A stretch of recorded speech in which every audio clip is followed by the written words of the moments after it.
Good afternoon, everybody. Welcome to this week. Here we are, another Sunday. This is fantastic. We got lots of news for you. And we have a thunder and lightning storm that is rolling in. I've heard a couple of thunder boomers in the distance. So this, according to the Weather Network, the height of this, the most intense part of this, is gonna be between 4 and 5. And guess what? We're going to be here between 4 and 5. Now, I did do a couple little things here just to, I had to take a look. I wanted to make sure that I actually have my mic on. Um, I did take one little not a precaution, an extra thing, couple things.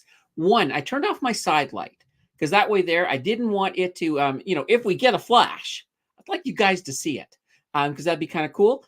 Two, I have I've opened the window a crack so that we can hear it a little bit better if it comes through. So hopefully it will. I will tell you guys, and I'm excited. I am very excited about this. I've been streaming for almost 3 years, and I have been asking, I have been praying for a thunder and lightning storm while I'm streaming, just because these are special effects you can't buy. Um, so I'm hoping. So far, so good. Like I said, I do hear a little bit. Uh, just now, I heard a little bit too, and I don't know if you guys can hear that yet. But I will. If there's a big one coming in, I will absolutely shut up and let you guys hear it. Like there was a medium one right now. I heard it.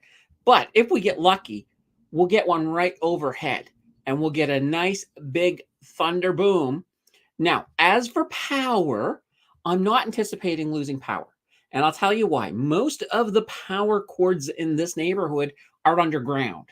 So they're not really targets for the for the lightning. So we should be okay. We should be okay, and we'll plow through it.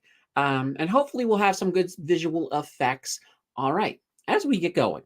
Before I get to the chat, want to very quickly call out Blossom. So Blossom, folks, that's that app designed for social media folks like social media folks. Well, yes, it is designed for social media folks, but it is designed for investors like you, like me, like some of your favorites, Brandon Beavis, Canadian in a t-shirt, or as Nine likes to say, banana bread in a t-shirt. So that's kind of funny. Anyway, it is fantastic. You can go there. It's a great place to get some ideas just about what people are looking at, what sometimes, and this is really great. If the market's down and you have no idea why, head over to Blossom. Everybody will be talking about it for sure. And you'll probably find out things that you didn't know was going on. So all of that fun stuff going on over there at Blossom. There's a link down below. So after the show, if you have not yet hooked up on Blossom, check out that link, head over there, follow me while you're there so I can follow you back. And check out what you're reading, because I do like to catch up with you guys over there as well. All right. Holy banana bread. You guys are busy in the chat. Let's let's catch up. Jonathan says, "Am I late? Let's go." Yeah, absolutely. Oh, the rain started. The rain has started. I can see some rain coming down. So the storm's looking good. Ooh. Tell me if you guys can hear that. Can you hear that? I need to know. Prairie Investor says, "Good afternoon and happy Sunday, everyone." And Nine's calling it banana bread lightning. Jonathan is go banana bread lightning. Mary's in the house. Hello, all. Of course, Mary's in the house. She is the official, what's the word? Bringer of the hit the like button. So definitely hit that like button. Let's push this out. Let everybody know we're here. We'll get some people over. A random comment from Al Bundy, Jello, and King of Day is here. Hello, everyone. Nice weather here in Calgary. Well, it's stormy here in Ottawa. Sammer says, hello, all.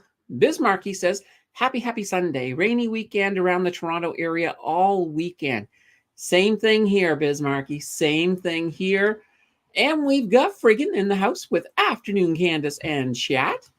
And Vic is saying, go Oilers. Oh boy, that's tomorrow night. Tomorrow night, Game 7. I'll tell you, I didn't think they were going to get to Game 7, and I am so glad I was wrong on that one. So glad. That's going to be a fantastic game. And this might just be the Canadian in me talking, but I think they can do it. So does nature. Look at this. Nature's just, I'm hoping you guys can hear that, because if you can't, then it's like me just going, so is nature, and pointing at nothing. All right. Jordan says, howdy. Hope you're well, Candace. Absolutely. Terry says, hello, gang. Go Oilers. Mario says, good afternoon. Good old storm in Ottawa. Yeah, absolutely. Vic says, 20 here. 6 likes. Do your civic duty. Yeah, absolutely. And Mary's thanking Vic for helping out. Wayne says, I was in September. Wayne says, I was in Ottawa, September 2018, and I saw 3 waterspouts churning on the river. Holy banana bread. I've never seen a waterspout. That would be kind of cool. Terry says, Cross Canada, Candace is going live. Here we are, Candace from coast to coast. We got it. And you did hear it. All right. I'm pausing for a second, see if you can hear the rain, because it's raining pretty hard. So listen to this. I'll even turn the mic towards the window. So that's the rain. I don't know if you can hear the rain, but from the sounds of you guys, you have heard the thunder. You have heard the thunder. Now, if we can get a flash, that would be cool. That would make this the perfect storm stream. You know who's jealous right now? Frankie. Frankie is jealous of us. So Frankie McDonald, we got a storm stream. Be jealous. All right. Wayne says, I heard it. Your intro sound effect. Heard the thunder. Heard it again. Absolutely. Patricia says, hi. Terry says, I heard the rain again falling on my head like a memory. Oh boy, falling on my head like a new emotion. I want to walk in the open wind. The Eurythmics. The Eurythmics. Good song. Bismarck, he says, as a Leaf fan, it hurts, but go McDavid, go Oilers. You know, maybe the Leafs will have their turn eventually. Maybe. I don't know. Patricia heard it. All right. Jordan says, the last waterspout we had in Sarnia came on land and ran down our street. Oh my God, to about a block away, caused several tens of thousands in damage. Oh boy, I'm so glad it didn't get to you, Jordan. Holy cow. And especially where you make them glass things. That's not something you want flying around in a tornado. Harold says plus. Awesome. I think Harold was talking to Mr. Math. That's what I'm thinking there. Vic says, Oilers are bringing the nation. Oilers bringing the nation together despite our differences. Yeah, absolutely. One country under Edmonton. So gotta love it. I'm sure there's people in Canada that are like, no, I can't cheer for the Oilers. But I'm on board. I'm on board. Kevin Cass says, afternoon, gang. Ian says, I'm at work. What do you think about BHP? Thanks. Yes. So BHP Group. I was looking at them a little bit yesterday. I actually replied to your comment, Ian, wherever it was you put the comment. I did reply. So I did look at BHP. They do look interesting. And I have to, oh my gosh, I'd have to look at them again just to sort of remember things. Ian, do me a favor. Once we get through the news, ask me again. And then I can actually pull it up and we'll look at it. We'll do it all together a little bit later. Or you can just go read I gave you probably a full big paragraph on them last night, I think. A 9 says, Oilers knocked out the Canucks or the Chokenucks. Oilers are my champs. There we go. How can you not like McDavid? Good question. Harold says, convince my girlfriend to join the live stream today. Oh, there you go. There you go. Shout out to Harold's girlfriend. Congratulations, Harold. You, yeah, I guess. I don't know. Harold says, let's go. All right. Now, a little bit of story here on the side. We got our little picture, our before the news picture, but there's actually a story in the picture. Now you'll notice we got our traditional bull and bear there at the beach, but if you notice the sign, it's got shark on it. That's because they're actually putting up shark signs on the East Coast. Several beaches in Nova Scotia are putting up signs because there have been increased sightings of great white sharks out there. I don't know if it's climate change or what it is, but we're starting to see a lot more up along the East Coast. So Nova Scotia, even Maine. Maine's been running into it. Cape Cod. That's kind of an interesting thing. I was just like, oh boy, that's pretty cool. All right, Vic says, will banks keep dropping? Here's the funny thing. So we've had, of course, our first rate cut. And of course, people are thinking, oh my God, things should start improving immediately. But they're not. There's two reasons. There's two things going on. One, it takes a bit of time for it to filter in. So if I cut the rate tomorrow, that doesn't mean your bank is cutting the rate or your lenders are cutting the rate immediately.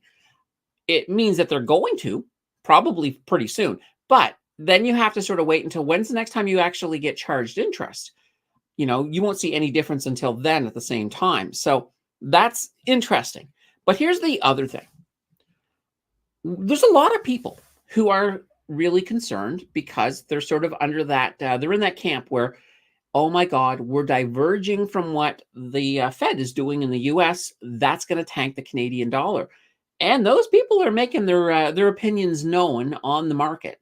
So that's one of the reasons that we've been having some choppy markets. And you can't even say, because you look at Wednesday, the US market was closed because of Juneteenth.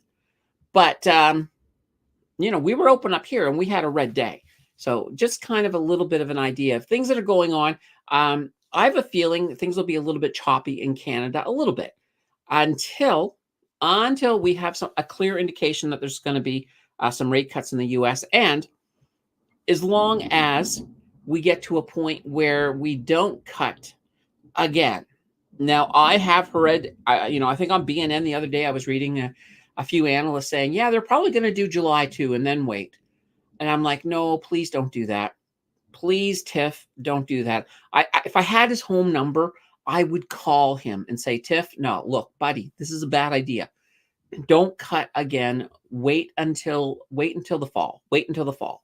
So we'll have to see. Right, we got Vineet in the building. And Prairie's welcoming Harold's girlfriend. And we got Ablash. Hey. No sharks in the Halifax Harbor yet. Well, no sharks that you've seen. Now they've always, just to be clear, sharks have always, like great white sharks have always come up because they follow up the Gulf Stream, and that's a pretty warm. And then they come into shore. I know years and years ago, one of my mom's friends who was a diver, he saw a great white just off of Queensland, not Queensland, Australia, but there's a beach called Queensland. It's down around Hubbards in Nova Scotia. So they've been there. It's just they're now there a little bit more than they used to be. Jordan says, yes, as the coastal waters get warmer, the sharks and a lot of sea life are seeking cooler waters further and further north. Yeah, absolutely. I mean, things are, you got to look at it this way. The environment is it's sort of a system. It's always seeking what we would call equilibrium. And as you put more and more energy into the system, well, the equilibrium is shifting more and more to the north when it comes to heat. And that's going to change things. So, if the water's warmer up north, then, fish, sharks, whales, whatever, they're going to migrate a little further north. That's the way it works. Abalash says, some of the American stocks like Pfizer have Canadian hedged versions on Wealthsimple. So Aqueous Neo Exchange. Is there a difference between acquiring this or the stock on the NYSE? That's a really good question. If it is, if they're run like a CDR, so for example, those ones that CIBC have been putting out, then there's not really a big difference because they are basically, in that case, with the CDRs, they're buying. So CIBC would buy, let's say, NVIDIA. They would buy a bunch of NVIDIA. And then whatever they have, they would split their shares up into the NVIDIA CDR. And it's going to move the same way that NVIDIA does. The only difference is, of course, because it is hedged to the Canadian dollar, you will have a little bit of a fluctuation in the price due to, of course, the difference between Canada and US dollars. So I imagine that that would work the same. I've not looked at that one in particular, Abalash, but I imagine it would be the same. Jamie says, curious about cash.to.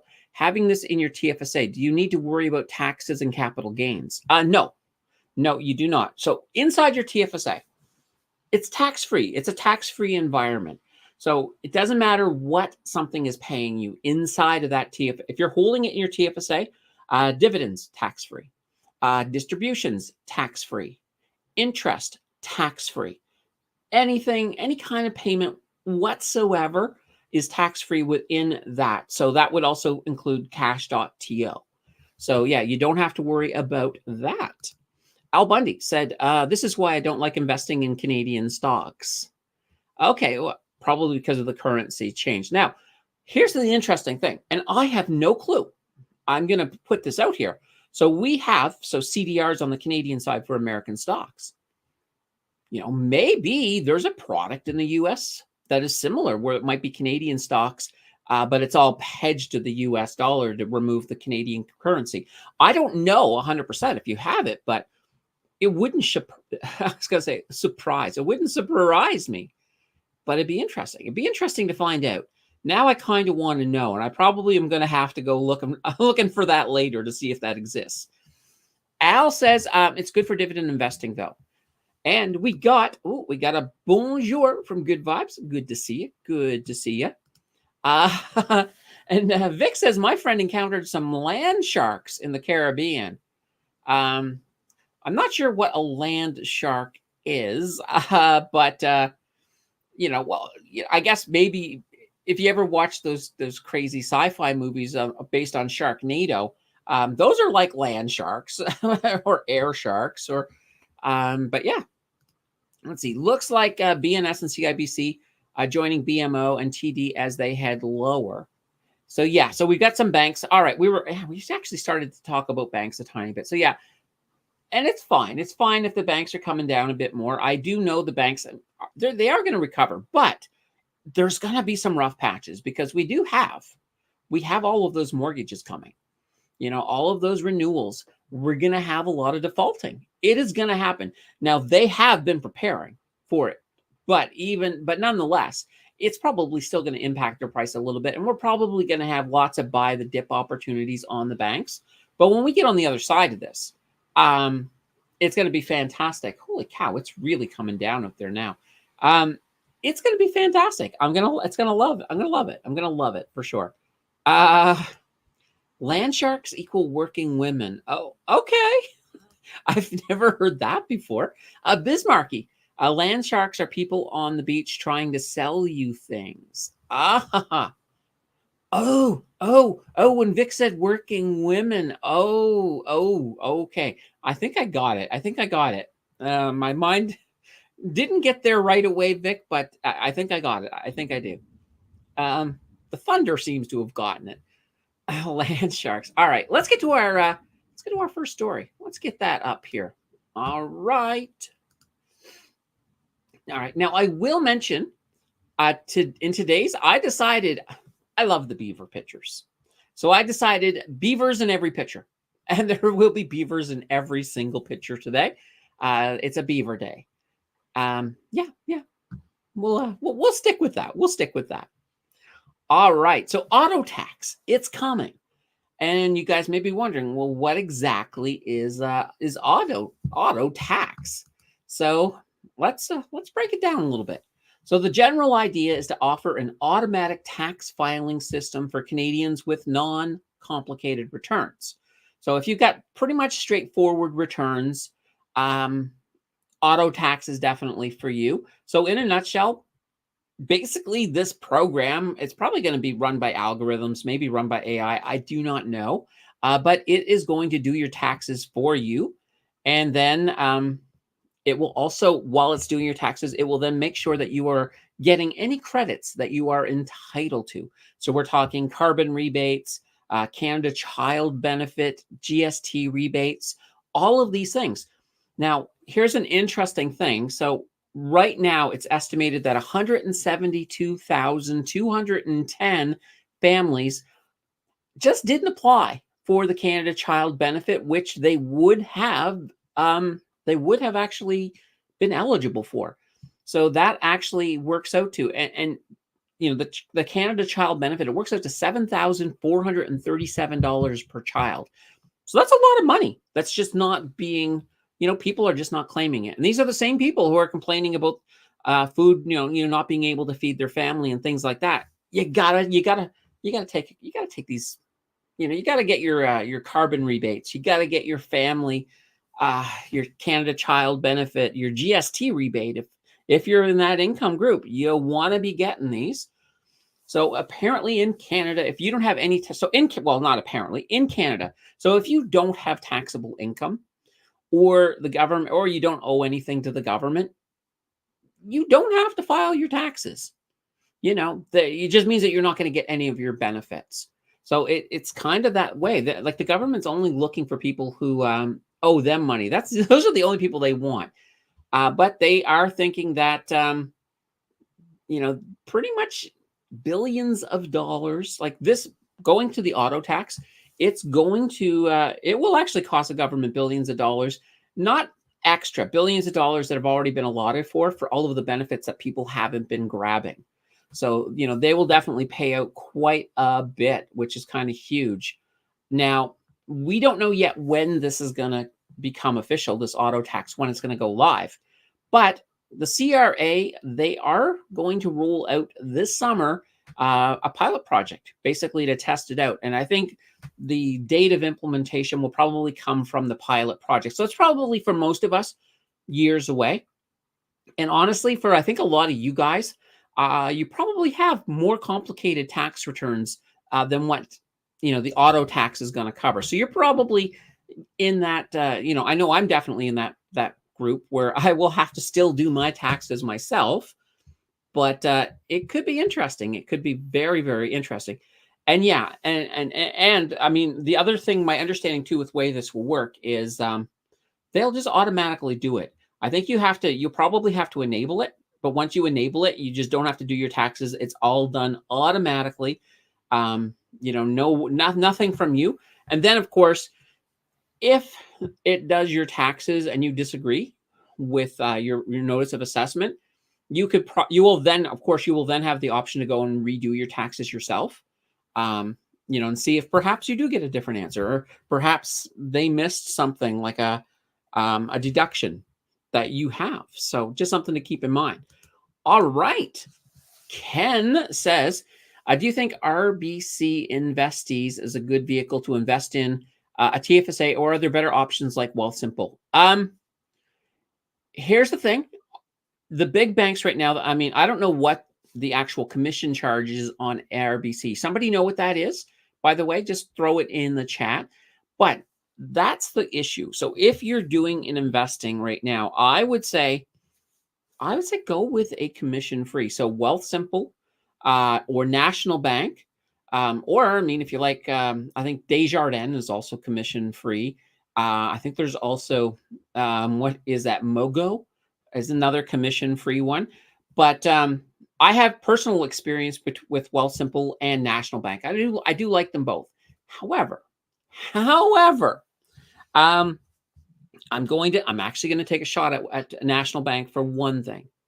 So with National Bank, if you have money in your RRSP and you want to take it out, that outside of the RRIF auto, once you've turned it into an RRIF, then you have a specific amount you have to take out each year. That you can take out no problem from National Bank.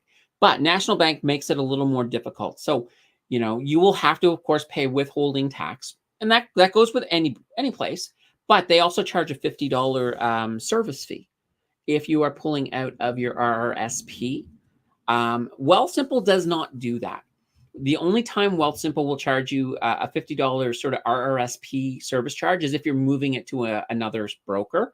But if you're withdrawing, if you've got your RRSP with Wealthsimple and you want, let's say for whatever reason, you just need to take out $1,000, or you could be starting your RRSP meltdown, then they're not gonna charge you. They're just gonna hold the withholding tax, which you'll get back at tax time.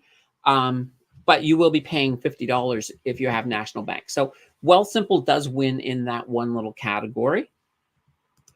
So Bismarcky says, does auto tax mean getting rid of the CRA employees? Probably not. They'll still be around for the rest of us who are not doing auto tax. So auto tax is probably going to be for that person who has no investments. They just go, they do the normal, go to work, pay their taxes, go to work, pay their taxes, and they don't have multiple streams of income or anything like that. So that is what we are looking at when it comes to that. Bismarcky says, if I don't claim it, if people don't claim it, I'll take it. Yeah. That would be kind of cool. That'd be kind of cool. GID says it should be automatic though. Well, yeah. And this is the thing, I don't yet know. So whether or not it's a switch that you turn on or not, I'm not 100% sure on that, because like this government really loves to not give details until they roll something out. So, it might be a situation where it's turned on automatically and maybe you have to go in and turn it off if you want to be doing your own taxes, or it might be every year they'll send you your assessment. And then if you do have complicated returns, you'll then just redo the returns and submit those. So it could be that way as well. Prairie says, in my humble opinion, hidden agenda with auto tax. Yeah, maybe. I mean, there are going to, so there will be, of course, people who are going to get, they're going to get their benefits, they're going to get their GSTs, things like that perhaps wouldn't have by not doing it. But I imagine there also will be people who owe the government who get caught in this as well. And all of a sudden, the government can start hitting them right away with the bills and the interest on that. Now, mind you, if you are 2 years late with your taxes and you owe them money, they're going to still get you with all of that interest and all of the back tax on that as well.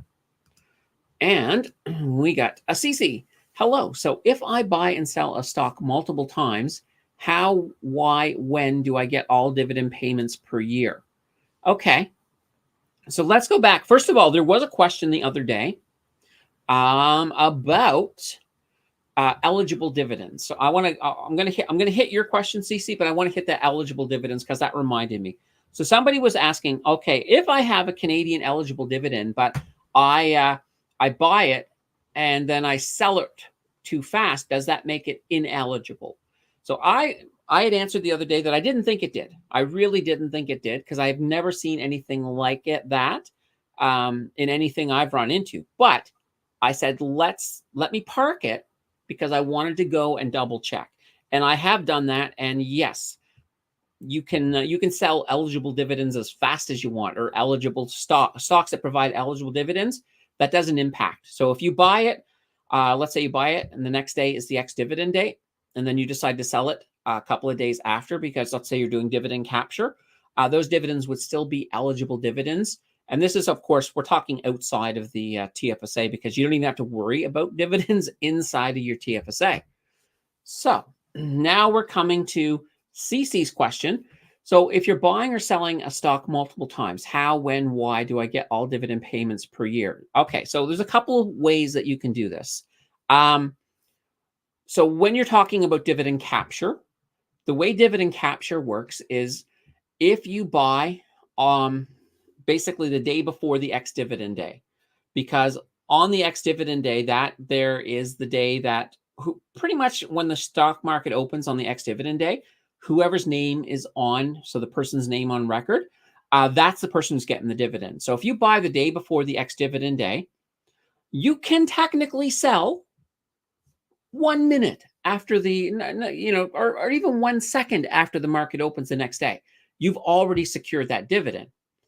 However, and this is the big however, the reality is when it does open on that morning, on the ex-dividend day, that's when you'll notice the price will be lower, because it takes into account all of the dividends being paid out.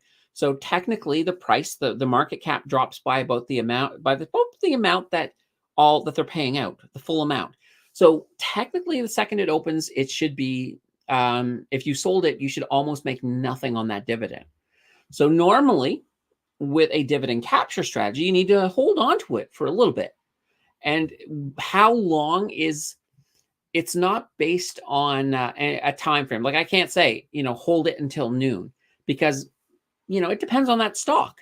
If that stock is doing really well, then you may be able to sell it right away because it may recover that really fast. So it comes down to recovery. So know how much you paid, know how much the dividend is. So let's say, for example, you're expecting, let's say you pay $10, and you're going to get a $1 dividend. That's really huge on that, but I'm just using these numbers as an example. Then it fell to $9 because everybody got that $1 dividend. So by lunch, it might be $9.25, which means if you sell at that point, you're not getting a $1 dividend. You're still getting a $1 dividend, but from the amount of money that you lost, it's effectively only going to be a 25-cent dividend. So you kind of have to sort of ride it up. Now, if you're a person who's doing dividend capture, so you're thinking, I'm going to do it on this stock, move to another stock, and then to another stock, and I'll get a whole bunch of dividends. Well, then you have to sort of decide, like, okay, what is my bang for my buck? How long can I hold on to it? And that's where a few things come in. One, before you even attempt this, you should be researching the banana bread right out of this stock. Research it to death, and look at past ex-dividend days, and look at the drop, and look at how long it's taken them to recover. At the same time, look at the market conditions. If we're in the middle of a bear market and things are going down, it's probably not going to recover very fast. Whereas in a bull market, things are typically going up. It can recover really, really fast. One great example of this, YTSL. I did a dividend capture on it back before Tesla got itself back into trouble again, going down. But the last really great earnings call on Tesla, I had bought into YTSL, which is the ETF for Tesla. And then I sold it the next morning, and I sold it right away because I could, because Tesla's price exploded so much that even taking into account how much market cap this ETF lost, it still flew up just like Tesla had. So I was still way in the green in that situation. So that's what you have to sort of look at. So when you're looking at multiple times, you have to, when it comes to that, let's sort of step back. When it comes to multiple times, if you're outside, so if you're outside of your TFSA, so you're, for example, let's say in a normal regular personal account, and you're selling quick and fast, that's fine. You're allowed to do that. But if you're doing it with the same stock, it is technically day trading. And that means you're not playing with capital gains. You're actually playing with business income in that situation. But here's the beautiful thing. If you're doing it for a dividend capture, chances are you're not buying the same stock back. So you can then respect that 30-day window. And I know I talk about that 30-day window inside of a TFSA so you don't get flagged for day trading. But outside of a TFSA, it's also a useful window if you're, wanting to be playing in the, in the ballpark of capital gains and not the ballpark of, business gains and losses, or business income and business losses. So you kind of have to play that way. I just noticed outside, it's looks like the storm passed. Looks like we're not going to get that big flash of light I had hoped for, but you guys did get to hear a little bit of a rumble. All right, Bonnie is in the house with a hi, Candace. Vic says, why companies make you jump hoops to get a rebate? Scan receipt, take picture of barcode, create account, and upload. Yeah, I know. I know, Vic. There is just way too much. I'll have my first coffee of the day. There's a lot of red tape. And I'll tell you, this is not a confirmed thing.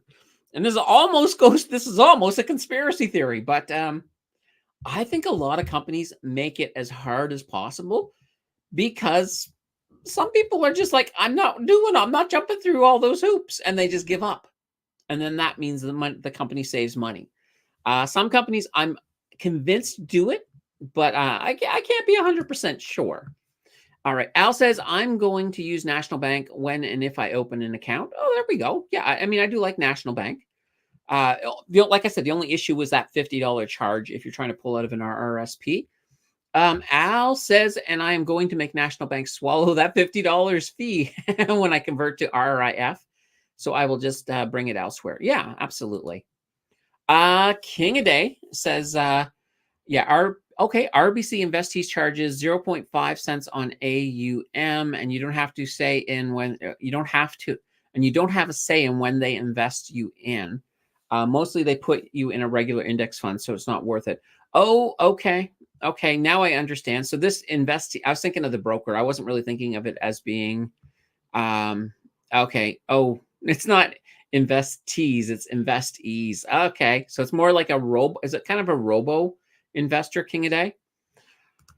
GID, I meant benefits like child ones could be automatic. I am skeptical of auto tax. Yeah. Well, yeah, I think the auto, here's the thing with the child ones though, too. You have to look, and you have to sort of look at it this way too. I think one of the reasons that they make it where you have to sort of, apply or whatever, what if that child is no longer with us, or what if one parent splits and takes the child, who gets, anyway, I still think everything should be pretty much, yeah, I'll agree. I'll still say automatic. Ken says, okay. Let's see. Al says, you won't win doing it that way because you are forgetting the price of the stock will drop or raise, which is another aspect you're forgetting about. Yeah, you have to be really, really careful when you're doing dividend capture. There is a way to do it, but you need to really know what you're doing, and you really need to research the stocks, because some stocks are you're going to get locked in. You're going to get stuck. Prairie says, drop in price could also greatly depend on investor sentiment. Yeah, for sure. What is your opinion overall on Canadian stocks give further discounts to DR? Oh, here's the rest of it. To drip holders. I mean, I'm okay with it. It's kind of other than the fact that I'm not somebody who uses drips, because I do like to have control of where my dividends are going, where they're being reinvested. It's a tool for me. But yeah, I mean, if a broker wants to offer a discount, then fine. I would want to know, first of all, I mean, here's the thing. If they offer me a discount on a drip, can I go in the next day and sell that drip and then put it on something else? Because then I might just do that. But I have a feeling that they probably won't let you. So CC says, like I said, elaborate plan, just getting educated on basics so I don't miss a dividend payment. Okay, so you're not planning to do anything too crazy. As long as you purchase the stock before, so not on the ex-dividend day, but before the ex-dividend day, then that dividend is yours. And that's all you need to know. And if it is a situation, so for example, let's say you're going to do some tax loss harvesting. Sometimes with tax loss harvesting, I'll make sure that I don't have like I don't do it like just before it hits a dividend day or something like that. Just, or next dividend day, sorry. Let's see. Like I said, no elaborate plan, just getting educated. Okay. Let's see. Is there a list of all the U.S. companies that have Canadian ETFs? So, okay. Probably not. Not that I'm aware of. Not like a master list or something. But I mean, I look at it this way: we've got Canadian ETFs. Some of our ETFs, like you take an ETF, like an all equity ETF, so XEQT or VEQT, they have an incredible number of companies that are in there. But I think I don't know if this exists. If it doesn't exist, somebody should make it. But there should be almost a search engine, an ETF search engine, where you could put in the company name and it would give you the list of companies or list of ETFs that contain it. I think that would be highly, highly useful. I could play with that for hours if we had it. Al says in the States, if you do like 5 trades in 3 days, you are considered a day trader, and then your account has to have 25K in it. The broker will have to sell your stocks if you don't have that much.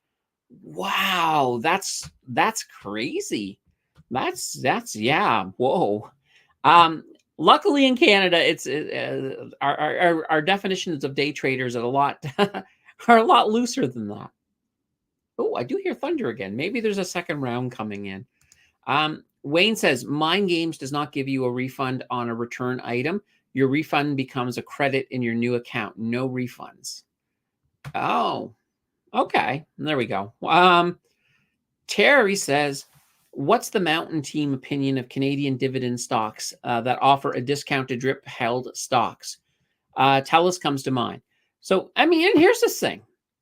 Here is this thing. If you're planning to drip it anyway, if it is a stock that you have heavy conviction in and they're willing to give you a discount, why not? Why not? It sounds pretty good. Yeah, I've got no issues with it. So in a case like that, what I would do, and maybe not sell it right away, as I was sort of alluding to earlier, but if I know I have this discount on, let's say, TELUS, then I probably will avoid adding to TELUS. I'll just let the drip do that for me. And then, some money that may have gone TELUS's way might go to a different stock, just as my way of trying to sort of diversify my portfolio. I probably will still stay away from drips, to be honest, because I do like having the power of making sure my dividends go where they should. All right. Bismarcky says a coworker claimed his cat as a dependent. Oh dear. And needless to say, he got audited for 7 years in a row. This is coffee time. If you have not yet hit that like button, why don't you guys hit that like button while I have a sip of coffee? I'll let you know if I taste some blue or not. Well, I think at least one of you hit the like button that time. So we'll try again a bit later. All right. Jamie says, what are your thoughts on HMA.A? So Hammond Manufacturing. When do you think it might go up again? So the big thing with Hammond Manufacturing, they went up big time in the last year. And, I've been pointing them out. I've been sort of calling focusing people's attention. I've been focusing people's attention on HMM.A for, more than a year. And now we are in a bit of a correction, and that's fine. I think it's healthy, to be honest. They have, here's the thing. So they build enclosures for a lot of different things, a lot of things like transformers, a lot of industrial stuff. But here's something a lot of people don't realize. They also make enclosures for data centers. And what do data centers do? Well, you need a data center if you want to train a large language model. If you're running an AI, you need a data center. So there's a lot of demand there for it. So I'm pretty much on board. I'm pretty much on board with HMM.A. I do think they will go back up again. But right now, I don't mind them being down a little bit because this gives a good entry point, a good chance to get some DCA going on them and add some more. So I'm okay with that. Abalash says, do you get the drip discount in Wealthsimple? So I don't know, but anybody who does know, throw it in chat for Abalash, please. All right, the blue likes are powering the Mountain Finance sign. There we go. It's powered by your likes. I like it. That's cool. That's awesome. All right. Let's move to story number 2. Here we go. Number 2 is a 1975 docudrama starring Sandrine. Alexa, stop. Okay. I don't know how she thought I was talking to her, but sometimes it happens. All right. So OpenAI IPO. What's that all about? So OpenAI they have come out and said that they are considering a change from their current nonprofit model to a for-profit one. And that makes sense because I know that Elon's been upset with them over their nonprofit status. Now, what would happen is if they did this, this is going to basically have the effect of removing the nonprofit board. And guess what that leads to? A lot less oversight. So it makes it a little bit easier for them to pretty much do what they want. And that in itself will also annoy Mr. Elon Musk because he doesn't feel like he feels they're pushing ahead too fast without having enough safety concerns. So that's a possibility. That is a possibility. But here's the thing. This is what's really interesting. When they move to a for-profit system, that's the first step of a few that will get us to an IPO. And IPO, for those who are new, that's basically when you get listed on an exchange. So in this case here, probably the NASDAQ. And right now, they currently they have a valuation of $86 billion USD. So that could be really interesting. You may have a chance in the future to invest in OpenAI, and I'd be game for that. I mean, in reality, I think most of the big tech ETFs will will grab a big chunk of them right away if they do. Now, of course, there is the concerns, and I kind of mentioned this about safety. So, because one of the things is when you no longer are your main goal becomes basically making profits for your shareholders. For that very reason, sometimes safety gets sort of put on the side burner. Like, okay, well, we'll do what we can for safety, but we do have to maximize profit more. And we've already started to see this in like Google, for example, um, pushing ahead with their AI. They're not taking as many safety risks. They kind of the safety gets downsized as you're trying to keep up with the Joneses. So it will definitely be really, really, really interesting. All right. GID says, what was the Tesla ETF you mentioned, and is it in Canadian? Yeah, it's the Purpose Tesla Yield. So YTSL, I think it is. So, yeah, it's a really, I mean, it's got a high dividend on it. And Tesla, I mean, I look at Tesla right now. Tesla is going to, they're going to come back. Right now, they're at pretty much their lowest lows. They may go a bit lower. It's hard to say, but I do think Tesla always has this habit of coming back, and that is not a bad ETF to be sort of dollar cost averaging in if you're looking to ride that back. Oh, more thunder. Nice. Okay. No, you don't. Oh, that's in regards to the drips. Banana bread in a t-shirt IPO. Oh, poor Adrian. He's now officially banana bread in a t-shirt instead of Canadian. I love it. I love it.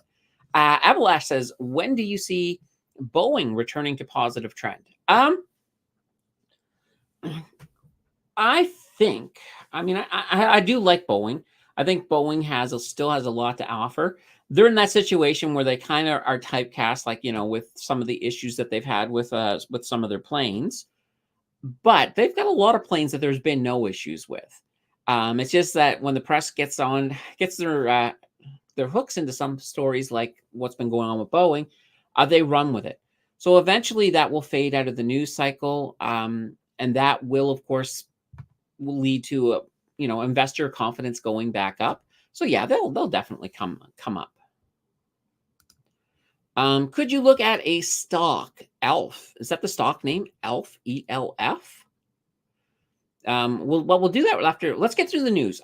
Let me push through the news really fast, Mary, and then let me know the name. Let me know the name again. So ELF. I'll try to remember the Christmas movie. So let me do that. All right, here we go. We will jump ahead to WestJet. So we almost had a strike. Now, it has been averted for now. So what has happened is that the WestJet mechanics moved into a legal strike position last Thursday. And they had even served their 72-hour notice that they were going to go on strike. Luckily, negotiations have begun, And that has turned into a positive sign because the mechanics have now rescinded that strike notice, as they came very close to walking, but they haven't. So that's good. In fact, they came so close that on Wednesday, WestJet was canceling. They actually canceled more than 30 flights ahead of this possible strike. Now, of course, that did leave a lot of people scrambling. I don't know if they have actually rebooked any of these flights. Hopefully. Now, so far, they have made a new offer to the mechanics that was rejected. They also offered to go to binding arbitration. The mechanics have rejected that as well. So the big issue, of course, is, well, it's money. So most mechanics across major North American airlines are making about 30% more than what they're making. And that's kind of where their big beef is. So it is going to be about money. And I think they're not going to look for a compromise. I think they're going to really sort of push in. But we'll have to see how this is going to turn out. Hopefully, they can come to an agreement and we don't end up going back into another strike position, at least in the summer when people are, trying to sort of get around things, trying to get around the country, go on vacation, all of that fun stuff. All right. Al says, what is YTSL? Is that just a cover call ETF on Tesla? That is pretty much what it is. Let's see. Lack of bowling competition, but us T by EVIT issue. Function keyboard features. Okay. Let's go to the next story. We'll do the next story here. All right. Falling sales. So on Friday, we had some information released by Stats Canada. They released information that the retail receipts for May has actually fallen by 0.6%. Now, this is the biggest drop since January. And January is a big retail drop month anyway because of, well, people are not spending. They've already spent all their money on the holidays in December. So this drop is looking to erase pretty much all of April's gains. And it's a good indication that Canadians are still not willing to part with their money so easily. So we've got weak consumer spending. This actually plays into the hands of people who want more rate cuts because this certainly shows how weak the economy currently is. Now, this particular report is probably not going to have a huge impact on the Bank of Canada's next rate decision.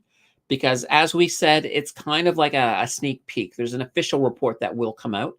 But what will, of course, have a big impact is we have CPI coming out. So that's I think we have 2 CPI reports actually before the next rate decision. I think we have one. Yeah, I think we do. So that's going to have a much bigger impact on these future rate cuts. So once again, and I mentioned this earlier, some people are starting to think that they're going to cut the rate again in July. I'm hoping they don't. I'm hoping they hold off, but we'll have to see. I'm still going to stay. I'm still sitting in the camp that they're not going to do it. I don't think they're going to make the mistake of doing that, but we'll see. We'll definitely see. All right. Investing in EV. So the Fed is they're reporting that they, in conjunction with, of course, the provinces, that between the bunch of them, they've invested $46.1 billion in Canada's EV supply chain. Now, the PBO, which is the Parliamentary Budget Officer, they say that their math isn't very good because the figure is closer to $52.5 billion. So this huge amount of investment, it's more than what the private sector is investing into EV. So the government is definitely all in. Over the past few years, we have, as a result of a lot of this investment, we have attracted multiple EV battery and part factories. Actually, just recently, we got 3 Honda factories, and those factories were actually given $5 billion in incentives. So you can sort of see where all that money is going. Some people are asking, are we going overboard? Are we investing too much? Can we? I mean, we have to compete against the US as well. So can we actually even compete against them? That's another question. And, there's people who are concerned that we're just dumping way too much money in this, and then we may have trouble competing against perhaps cheaper US products in this case. Now, a previous PBO report also found that it's going to take, so we have Stellantis and Volkswagen EV battery plants in Ontario. It says the government is going to take them 20 years to break even for the investment they put into Stellantis and Volkswagen. So it's down the road a little bit. Now, if we're lucky, I mean, investments could still pay off if the EV shift kicks pretty much into high gear. So if EV were to really take off, and I have my doubts about that. I don't think our power grid could handle it taking off in the way that they're kind of thinking. So we'll have to look. Now, I'll just put out, in April, the federal government received a record 19,162 EV rebate claims. That was actually up 157% from the year before. So people are moving to EV, but I just don't think we're ready. I just don't think we're ready yet. And if any of you have an EV and you live, we'll say Alberta, where it gets really, really cold, how the heck is that battery doing in like minus 40 winters? Kind of curious to know about that. So definitely interesting. All right. Let's see. The EV chargers freeze in the winter currently. I'm not so. There we go. That's what I'm talking about. That's what I'm talking about. Oh, and Paul has joined the building. Hello, Paul. Good to see you. All right. Moving into the next news story. We're just getting these out of the way because then I can pull up the screen and we can start looking at stuff or whatever you guys want. So Staples is in the news. They have entered into a new partnership with Amazon. So Staples is now in Canada. They're now able to accept Amazon returns. They are equipped to take returns in their 298 Canadian locations. These returns, they're still you still initiate them online, and then you bring the boxes into Staples, and they'll take them off your hands and send them back to Amazon for you. Now, interestingly enough, and this is interesting. I mean, I can understand Staples. Staples does a lot of different things. They do a lot of courier stuff. So this fits in really, really well with them. Another interesting thing in Ontario, some Staples stores have also begun renewing driver's license as Service Ontario is going to be providing service in select stores. So not all stores in Ontario, but some stores, you'll be able to go in and renew your license. That's pretty cool. Any of you who've been to the DMV, it's not a fun wait. So if you can just go to a Staples, that would be fantastic for sure. All right. And let's see. Paul says 2018 Toyota Prius Prime plug-in hybrid, spring, summer, fall, 42-kilometer range, and winter drops to 36K. Okay, so you just lose a lot of your range. That's interesting. That is interesting. And that's one of these things. Hopefully, if we are moving in the direction of EVs, and we absolutely are. I mean, there's no doubt about that. That's an airfield of research, I think, that really needs to be done. Developing a battery that can handle the Canadian cold. What is that going to look like? Is it going to have to be like a self-heating battery? Maybe a battery that has some kind of a heating coil or something on it that heats up itself. But then again, if you do that, where's that power to self-heat coming from? It's going to come from the battery. So, what do we do? What do we do? Wayne says UPS is taking Amazon returns for free over a long period of time. Okay, there we go. Not too shabby. Yeah, I know you can do it. I know right now, when I do my returns, I usually have one of three options: Canada Post, or Purolator, or sometimes I can just have one of the couriers come right to my door and pick it up. In that case, I don't even have to print out any paperwork. I just choose that selection. They come, I hand them the item, they take care of everything. To me, that can't be very cost efficient, but we'll have to see. Sammer says data center plus EV. We need nuclear power. Yes, nuclear power is, in my opinion, it's way to go. I mean, and you could build like small modular nuclear power, plants. I definitely think that would be a great way to go. Bismarck says need a big battery blanket. Okay, yeah, or that's the thing. If you have a battery blanket, something that can hold the heat, like have you ever seen them emergency blankets? You know, the things that look like they're space blankets, or like, look like it's like aluminum foil. Maybe something like that might work. Too much demand. Let's see. I last put gas in a car March 31st and still have half a tank left. Ooh, that's not too bad, Paul. Now, I'm assuming you don't drive a lot. I'm assuming. I could be wrong, but I'm assuming. A 9 says, is there an advantage to split cores over CC ETFs in a bull market? In a bull market, when the market is really good, I do like split core. And depending on how, like if the market has, let's say, for example, if we have a bull market without a lot of volatility in it, then yeah, split core will definitely be better than covered calls, because covered calls love volatility. It makes it easier to write options on it. So yeah, I would say that there is definitely advantage. It's funny, when I was thinking about making the video for Tuesday, I was considering the split core, because I do need to make a split core video.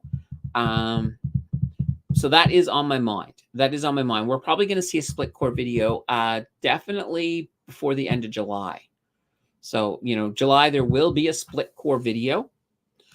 Paul says, we drive at most close to home, not more than 42 kilometers, but occasionally further. Okay, that makes sense. Let's see. A 9 says, but in a downtrend, split core cuts payments more than covered calls. Yes. Like in the bear market, a lot of split core apps, not all, but a lot of them certainly did cut, their dividends, like as in didn't pay for a few months. There was just a bunch of them, and we've looked at them before. But yeah, in a bull market though, I do not mind holding a split core, but I also keep in mind that it's only here until the market, as long as the market is strong.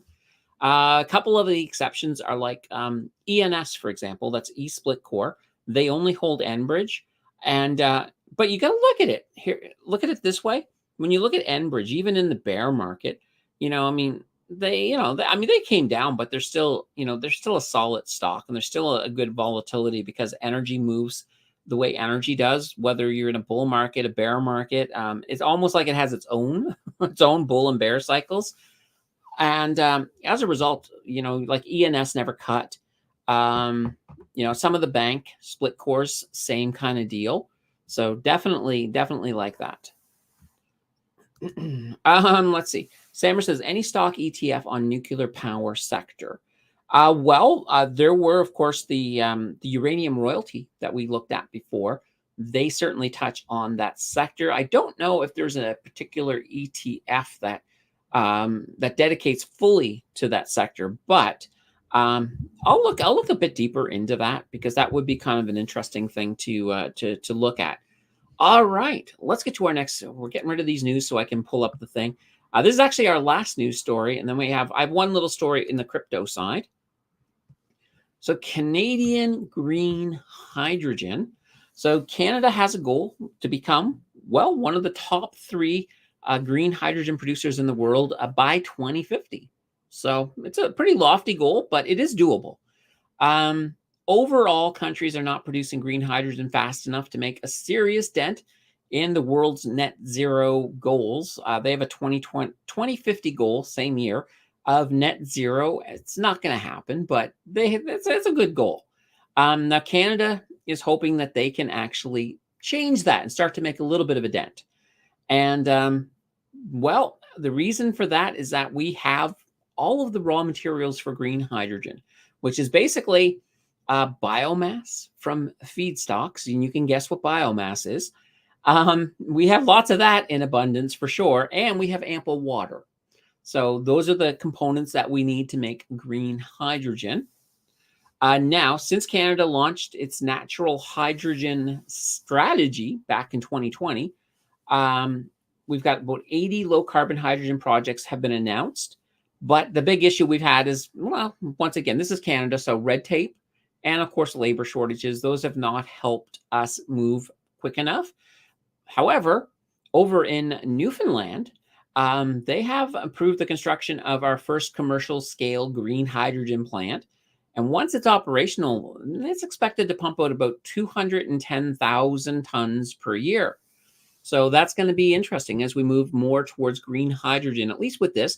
Now, we do have customers like there. We have, I believe, Trudeau has signed a deal with Germany for some of this green hydrogen. So there are buyers out there. So this would be another export for us, in addition, of course, to all of our oil. But so we'll have to sort of see how that goes. All right. That's the news. I do have a quick little thing in Crypto Corner. So this is really exciting. We've talked about spot Bitcoin ETFs for a long time because we've had them before anybody else. We've talked about spot Ethereum ETFs for a long time because we have had them before anybody else. Well, 3iQ, which is one of our crypto ETF providers, they have applied for a Solana ETF, and they've already got a ticker for it, QSOL, QSOL. So once it gets approved, all indications are that it's going to get approved, it will be the world's first Solana ETF in Canada. We're setting the pace as usual. Now, this will be a spot, so no covered calls or anything on it like that. But you will actually, because Solana has staking. So as a result, the staking rewards will be added to this ETF as now they say it'll probably be a distribution between 6 to 8%. So that's kind of really interesting that we have this coming. So that could be cool. That could be very cool. So something to keep in mind. All right, so there we go. That's all I got for you for crypto. Before we just close out of the news completely, we do have a few things coming out this week. In Canada on Tuesday, we have the CPI, as I was mentioning before. That's coming out. In the US, we have the PCE. That's coming out on Friday, June 28th. Now, the personal consumer expenditures, the PCE, that is a piece of data that the Fed really looks at hard as an indication of inflation. So that is coming out. On the earnings page in Canada, we have Alimentation Couche-Tard coming out. And for those of you who still love the BlackBerry, they've got earnings coming out. And ADF Group, so DRX.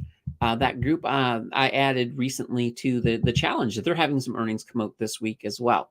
So that's kind of cool. That's kind of cool. All right. We have finally got through the news part of the show. So let me boop-a-doo-doo. I'm just gonna we'll get rid of that. We'll go over to here, and we are going to bring up just give me a second here. I'm just adding the screen here. Share screen, entire screen, bang, boom. Here we go. And we'll move me down there where I like to be. Perfect. All right. Now I can actually pull things up. I know there were two. One was ELF. Mary had asked about ELF. Let's take a gander at ELF here. All right. I was in the stock. I was just in the stock screener. All right. ELF. Okay. So EL Financial Corporation. Holy banana bread. Look at the price on this one. $1,096. All right. Let's take a gander. Let's just zoom out to the 3-year here for a moment. Yeah, they've been doing a lot better lately. So, a little bit of sideways, but you can sort of see, I mean, this is a bear market anyway, but they have been doing a little bit better. Now, they're into financials. What exactly do they do? Let's take a look.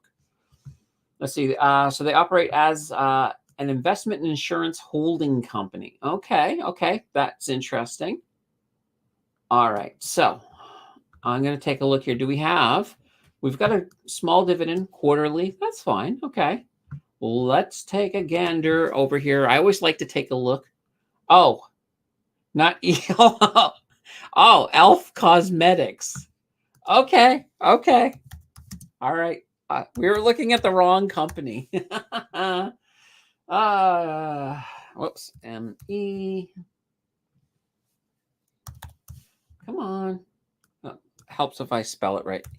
Elf Cos ME. Back here. Elf Beauty. That's almost like it, but what is the ticker, Mary? What is it? Because I'm not seeing it. Or is it this one? Is it a U.S. company? Are we looking at Elf Beauty Inc? ELF. Well, you did. I'm going to assume that this is what we're looking at. I'll start. Let me know if I'm wrong, and then we'll. Oh, I like this better. I like this chart better. Look at this. A nice little move up. Wow, they've gone from $30 to $205. Holy banana bread. So they're definitely in a full-on growth. They have no dividend. So once again, it's a cosmetic company based in the U.S. Oh, we're in the right one. Good. All right. So they make cosmetics. I've heard of Elf Cosmetics. All right. Key data. Let's come back here and take a gander. All right. Oh, this is a nice, healthy return on equity. I like that. We've got the return on assets is nice. They're not super in debt, so it's a 45% debt to equity ratio. So far, this looks pretty good. Initial glance, you found yourself a solid growth stock. This does look pretty good. I'm liking this. Like, just take a look. Let's just look at the last 1 year. I mean, this was we moving out of the bear market, and then it's been kind of up. So that's not too shabby. Yeah, it's definitely not too shabby. Let's see here. A couple other little things. They do have a really high PE ratio, but the volume's nice and high. But keep in mind, a high PE ratio is if they've been expanding. And this is where you have to sort of go, this is the way I look at it. I look at something like this and I say, okay, yeah, there's a lot of good things here. Is it enough for me to go in and do full due diligence? Yes, it is. So I would definitely look at that a lot deeper. So as I mentioned, and I see in chat, I think Al mentions it too, with that PE being a little bit high, I'll investigate that. I'll find out why. Is it too high because, if, for example, it's skewed up from a lot of recent expansion, that's fine. Because that's in that growth phase, you're doing a lot of expansion. So that could be what's going on there. But I would look into that. Okay, let's see. And I think Ian left. Ian had one as well. BF, oh gosh, I forget what it was. Why do I think? I think BFD, but I'm pretty sure that's not it. No. Just give me a second here. I can scroll up to the top because it was right near the top. I think I can scroll up to the top here. Let's see here. Ian. Where are you? BHP. Here we go. All right, give me a second. We'll pull this up. I looked at this yesterday. There we go. BHP Group, another U.S. stock. So we'll start out here at the 3-year. So this one here is interesting. So this is kind of one of the things I mentioned. For one, it's kind of got a lot of peaks and valleys. I don't see like a straight up movement up. I see it moving mostly forward. But let's take a look. We got a semi-annual dividend with a yield just above 5%. Its PE looks fine. But there was something I really liked in here. I think it has a really good equity. Return on equity, 18.65%. So that's not bad. 7.87, not bad. But I did like this. They don't have very much debt. So we're looking at a 7% debt to equity ratio. So that to me looks fantastic. What it appears to be happening with this company here is, let's go back here once again. And I'm going to come into let's look at the last year alone. It appears that they're it's not that they're going anywhere. Now, if they're just going to move forward this way, you're looking at probably a stable 5% dividend. I would like to see them move up a little bit higher. Now, when you look, you can see, for example, that they are a resource company in Australia. So they have this diversification that I love. Like they have pretty much everything. They've got everything from Europe, China, Japan, India, South Korea. That's fantastic. And then you're looking at, what do they do? Copper, iron ore, and coal. I think those are going to be segments that are going to do really well. So when you look at that overall market, this actually starts to make a little more sense, because this market itself has moved much in this direction. So as those go, if we all of a sudden have a bigger demand for iron ore, I'm going to say iron ore more than coal, then, that's going to start going back up again, sort of like here. Like that was a nice little growth, going from 55 up to 68. So that's not too shabby. So I would say, it's one of these ones where it could I definitely would put it on a watch list for sure. I don't know if I would jump in personally at this point, because, if I was looking for iron ore, for example, I'll show you this. You guys know how much I love royalty companies. There's LIF. So this here's the Labrador Iron Ore Royalty Corporation. And let's take a look at its 3 years. And you can see it's kind of the same thing. Well, actually, this here is kind of more dead than anything else.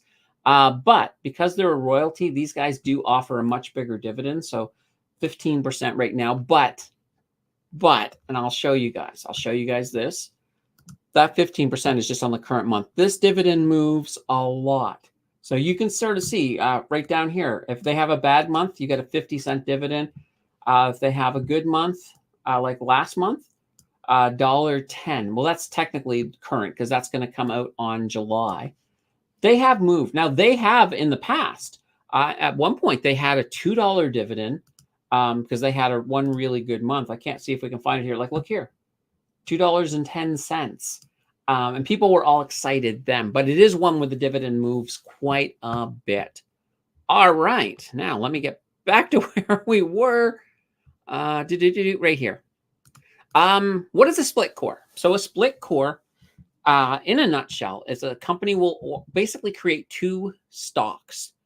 So one is going to be a premium stock, and one's going to be basically a Class A. And the way it works is, they have one of them designed for growth. The other one is designed for pure income. And that's kind of the pure income one. So your Class A that people are looking at, because they will have much higher dividends. So I don't know if I can find one that I can show. I don't know if FFN has both here. All right. So we got here's the preferred. So here's FFN. You got two of them. You got FFN PRA. This here is, we'll go to this one first. So for example, these here are your preferred shares. So when you look at this, and I'm going to go to a 1 year, you can see it's mostly growth. And, you'll see that the dividend tends to be much smaller. So now if we go to the other one, FFN, this one is geared to basically produce income. So when you go to this one, and we'll look at the 1 year, you'll see, it's got some growth on it, but it's not really, it's kind of a different pattern. And you'll see you've got that higher yield on that side. So it's kind of like taking two companies and gearing one to growth, gearing the other to income. And normally they set it up for a time frame. So basically a split core company will have an expiration date on it.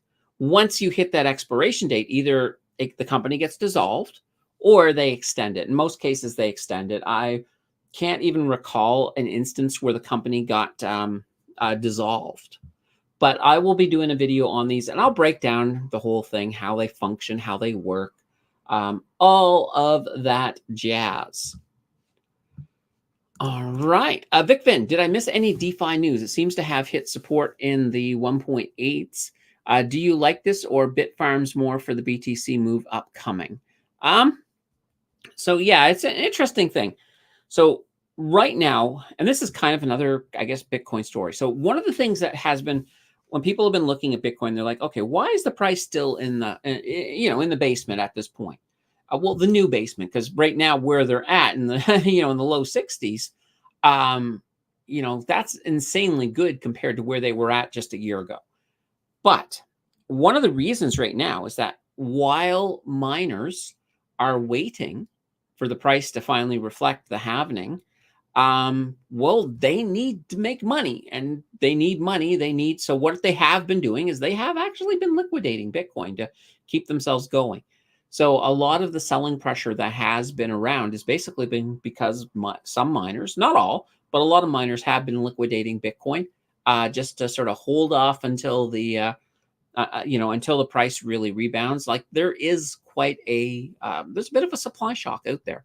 So I'm really kind of surprised. Like I've been expecting the price to explode. I think right now we're sitting at about 64, I think, or, oh, well, we fell a little bit. We're at 63 right now. So 63,516. So, all right, let me actually pull back me up. Paul says Capital Power was going to be involved in some nuclear construction, but later announced not continuing with that project. Oh, yeah. One of the things that bugs me is that when the public has such a negative impression of nuclear power, like everybody sort of thinks, oh my God, it's so dangerous. And it really isn't.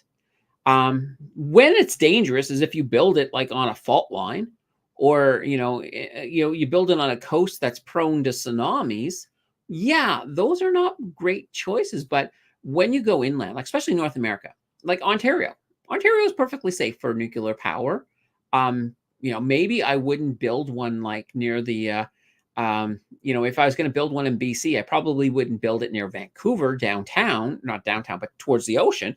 I would probably go on the other side of the Cascades, build it there, where it's a lot safer, where you don't have as much of you don't have to worry about, you don't have to worry about a tsunami. You don't have to worry about, if the big one hits off the coast of Canada, that it'll be fine on the other side of the Cascades. So just something to come in on. Here's Wayne with a few uranium. Yeah, there's uranium ETFs. So Hura US has URA, URN, M, NLR. Yeah, so there's quite a few out there for sure. Paul says hedge funds winding down of carry trade and Bitcoin futures. One of the reasons Bitcoin is going down. Okay, and there we go. There's another. I mean, there's a whole bunch of different factors going on. And also the end of last week, we had what's called I was going to call it the Three Witches, but it's a three witching event type thing, because pretty much we had all of these different option categories all expiring. That happens like 4 times a year. But yeah. And Ian says, I'm back, done work now. All right, good. So hopefully, Ian, you got to see that little bit on your company there. Anyone following Peter Zion? Very insightful for international affairs. I've heard of him. I can't say I don't watch him, but I have heard of him. NLR would be a good option. There we go. Do Bitcoin ETFs also have fees if you buy them, like the 2% or 1% on Wealthsimple for buying crypto? I want to say no, but that's not the correct answer. So no, there's no fee like that on Wealthsimple. However, the ETF itself will have a management fee within it, just like any other ETF. So depending on who you get, because there's a whole bunch of them, that management fee could be anywhere from, 1% to, it can be a lot lower. So some people will actually go for the one that has the lowest fee because, hey, why not? All right, and let's see here. Paul says CC wanted to watch some of Peter Zion's videos. Let's talk lots about senior citizens, but birth rates too low to replace. That's probably where I heard of him. I think I did watch that video about that. And yeah, So basically for Canada, we need a replacement fertility rate of 2.1%. And I can't remember the exact number, but I think we're at 1.7. It's either 1.7 or 1.6.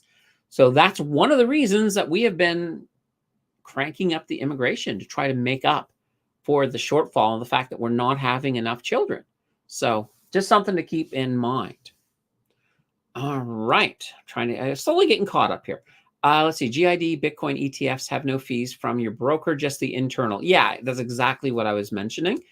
Do you have any thoughts on TC Energy's South Bow spinoff in Q3, Q4? I haven't looked too much at the spinoff, but I do think it will be good for them. But we'll have to see. I'll have to do a little more research on that as well.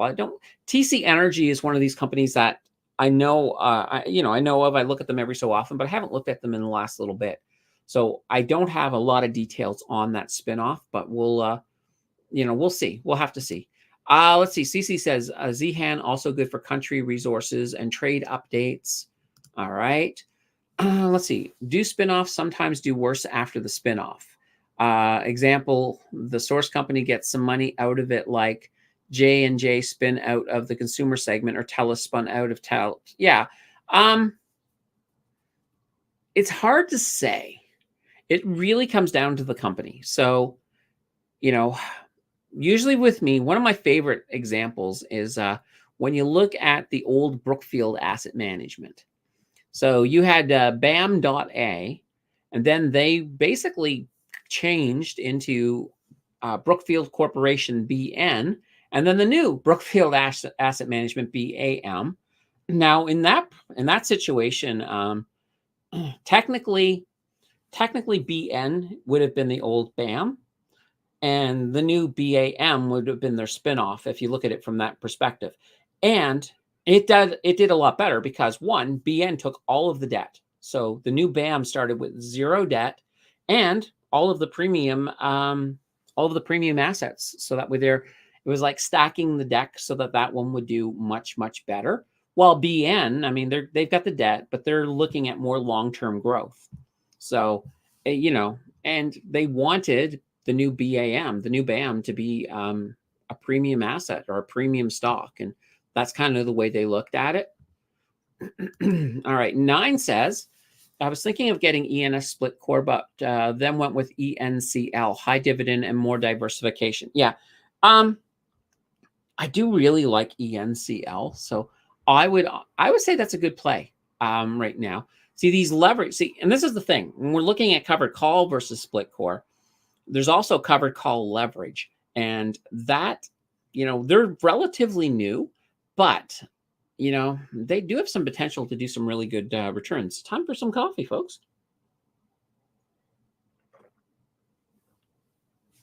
Okay. Let's see. People say if you live near a nuclear power plant, you are more prone to thyroid disease. It's hard to say. Like, I would need to see real evidence. And that's the thing. There's a lot of people that have things like they say, like, okay, this is going to, if you live near a power line, you have a higher chance of cancer. If you live near, and it's not to say, but here's the thing too. I want to know how much more of a chance. So, for example, if the chance of me getting cancer is, let's say, 1%.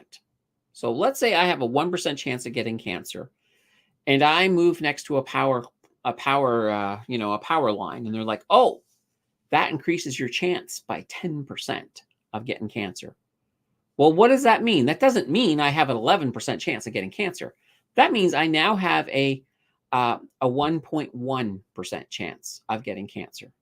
So I have to sort of look at the data that way. And I don't know, adding a 0.1% chance, it's to me, I'm okay with that.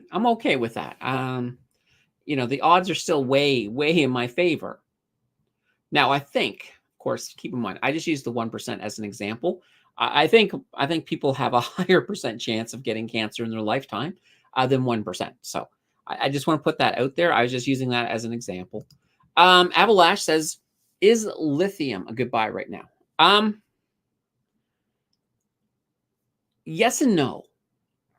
It is a good buy in the current condition right now. I mean, it will go up again, but, and here's the but, there's a lot of research going on into batteries that do not use lithium. So there's like nickel batteries. I think there's also a sodium battery. Sorry, I wasn't even thinking nickel. Forget nickel. Sodium is what I was thinking of. There's these new sodium batteries that are looking to be really good, and they're going to be a lot cheaper than lithium, a lot safer, a lot better for the environment. So there's concerns that lithium may not be a good long term, unless of course there's another use for lithium that really draws demand on it. But here's the thing: if you want to ride lithium for now, feel free to, but pay attention. Pay attention to the news. And if all of a sudden they start mass marketing these sodium batteries, then you probably might want to get out of lithium at that point. Let's see. VicVin says the BTC move after the last halving started 5 months post halving.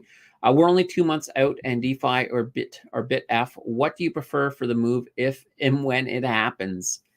That's a good question. I mean, I looked at DeFi. DeFi, it looked interesting. I did like what I have seen, but you know what? BitF. So let me just, here, let's pull up that one. I know last week we looked at DeFi. All right, let's look at, let's see here. Here we go. So now this here is a bit of farms. All right, we'll pull up the last year. So you can sort of see, here's what Bitfarms have done. They've had, they've sort of been following a little bit with Bitcoin. If we go out 3 years, you can see that, this is not instilling me with a lot of confidence. Whereas, and this is just looking here, I haven't really gone much further beyond that. But when we look at DeFi, and this is kind of why I was leaning in that direction. Whoops. Let's go DEFI. There we go. Oops. Of course, it's not going to show. All right, let's try this again. DeFi. All right. There we go. It's because I accidentally clicked on the US one. All right. So when we look at DeFi, we look at their 1 year, you can see they've had more of a movement up. But keep in mind, there's a lot of volatility, I think, on both of them. So if I were to make a play, I would be more inclined to make a play for DeFi, I think, long term, if I was looking to try to ride the wave up. But keep in mind, both of these are what I call penny adjacent stocks. So you want to make sure that you're not putting I wouldn't bet the farm on them. But if this is something that you want to throw some of your play money into, I would certainly do that. Or if you have full conviction, I mean, that's a thing. Just make sure you've done your due diligence, because because just the nature, they're a little more risky. But I do think if Bitcoin does what it should be doing after the halving, and it does take a few months at the very least, we could see some interesting pumps in these stocks. All right. Let's see. Okay, so where did you see the debt of a company? Okay. All right, we looked at Elf Beauty. All right, let's go back. Oh, I won't even go to Elf Beauty. Look, we'll do it right here with DeFi. So I went to key data. All right, and then in key data, down here, we have this DE. So this is the debt to equity ratio. So in their case, their debt to equity ratio is 3.98. So if you put that in a percentage form, that's 398%. So that basically means that for every $1 of equity, they have $3.98 in debt. And that's huge. And that's kind of one of the things here. Now, this hopefully can get resolved if this company does explode with Bitcoin. I would hope to see this come down a little bit. And this is this kind of one of these things. When I see a return on equity in the negative, I get a little scared. I always get a little scared of that. Oh, oh, I answered that, and then never mind, I found it. Ah, bummer. Video reviewing TC Energy Southbow spinoff.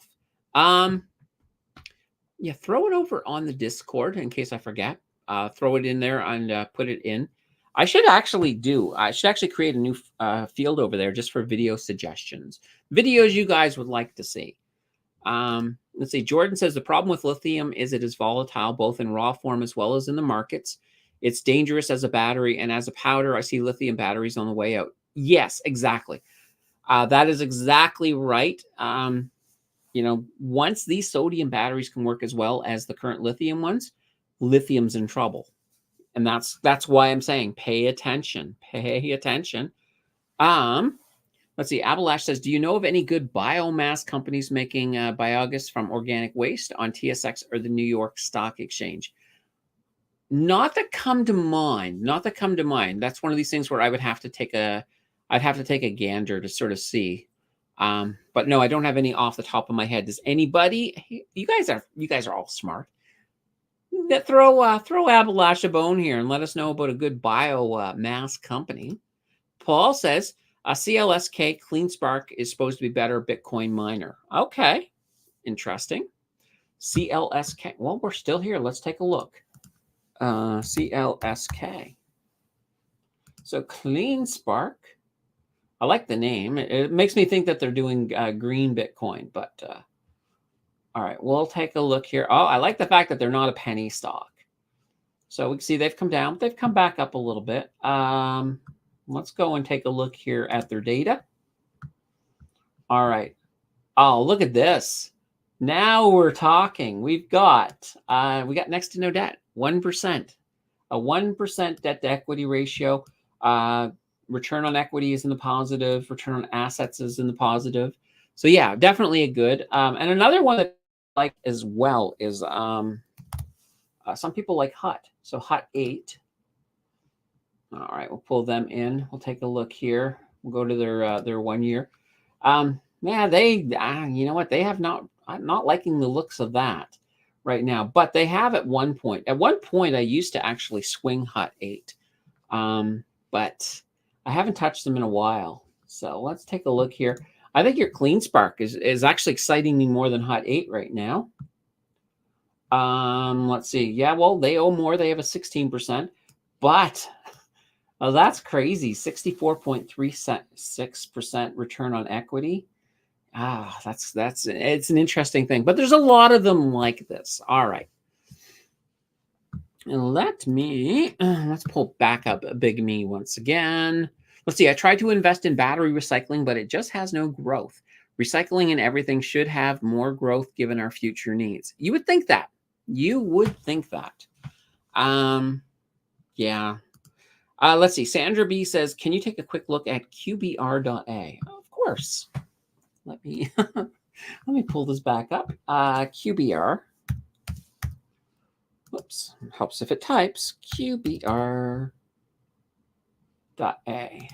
All right. So QBR is a Quebecor. So and Quebecor is interesting. I like Quebecor for one reason. They with their where they acquired Freedom Mobile, they have that potential to be our fourth national carrier. I'd love to see them turn it around and actually look at that. So let's take a look here.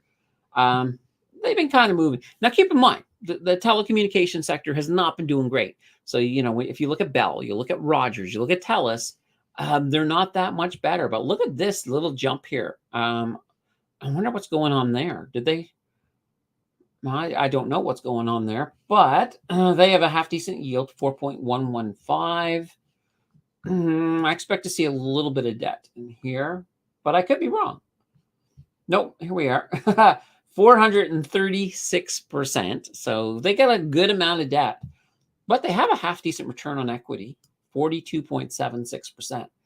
I do like Quebecor. Quebecor, I think they're a strong company. I think as this is going to be a company that will do really I don't want to say they're going to do really well, but rate cuts are going to agree with them because they're carrying so much debt. Sort of reminds me of Rogers in a way. So if you go to RCI, and just go to their key data for a moment. So if you go to Rogers, you'll see they have a similar debt to equity ratio, 433%. That's what I'm saying. That's why it kind of reminded me that they're in the same boat. And don't worry, I'm going to show you guys what Rogers did over we'll look at the last year. Sort of see it's not that different. It's kind of like this in all of these companies. I think they will do better. Quebecor is just that company that I really want to see them succeed, like a lot.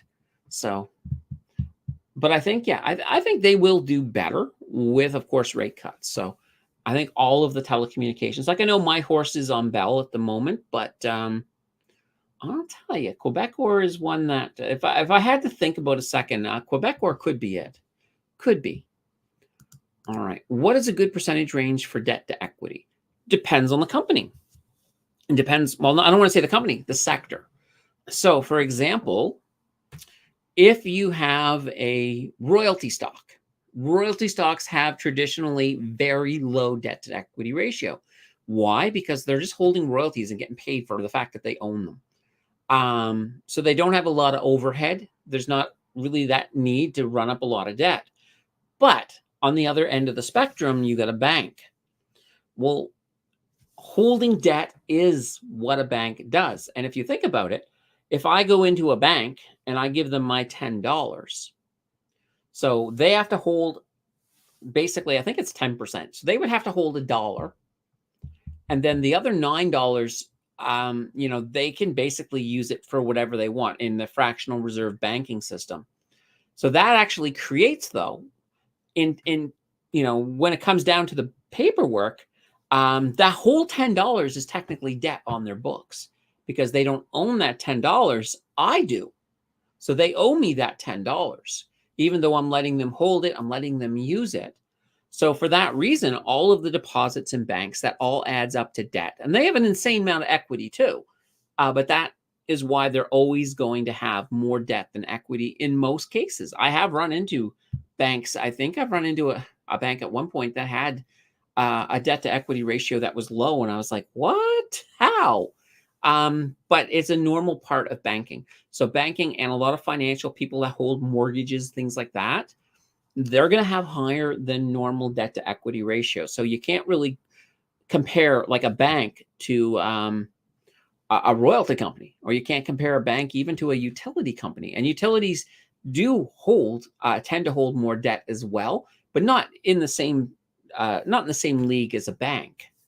So yeah, the big answer to this is it's better to use it, for example, with let's say if I'm comparing apples to apples, and that would be a situation where let's say I'm looking at Bell versus Rogers. I could look at their debts and sort of say, okay, Rogers is carrying a lot more debt, but I can also reason that the reason Rogers is carrying so much more debt is because of their purchase of Shaw. They had no idea that we were going to run into a high debt situation or a high rate in situation so fast. I think if Rogers knew or had an inkling that rates were going to rise as fast as they did, they may not have. They might have actually held off until the rates came back down, because when they made that purchase, they thought the rates were going to be low for a while, so they would have time to pay down that debt instead of having a big servicing cost. All right. Enid's here. I'm late, but I'm here. Good to see you. Good to see you. Jordan says, if we're talking sodium metal for batteries, I don't see those going much further. Sodium metal is even more reactive. It reacts with air to produce fire. Adding water makes it worse. There we go. I think the big thing is, I think it just comes down to the fact that sodium's a lot cheaper. I think that's where we're sort of looking at with these new sodium batteries. And I think they're able to get, from my initial understandings, because I watched a video on this, I think they can actually get a bit more juice out of a sodium battery than a lithium. But we'll have to see. We'll have to see how this is all going to roll out for sure.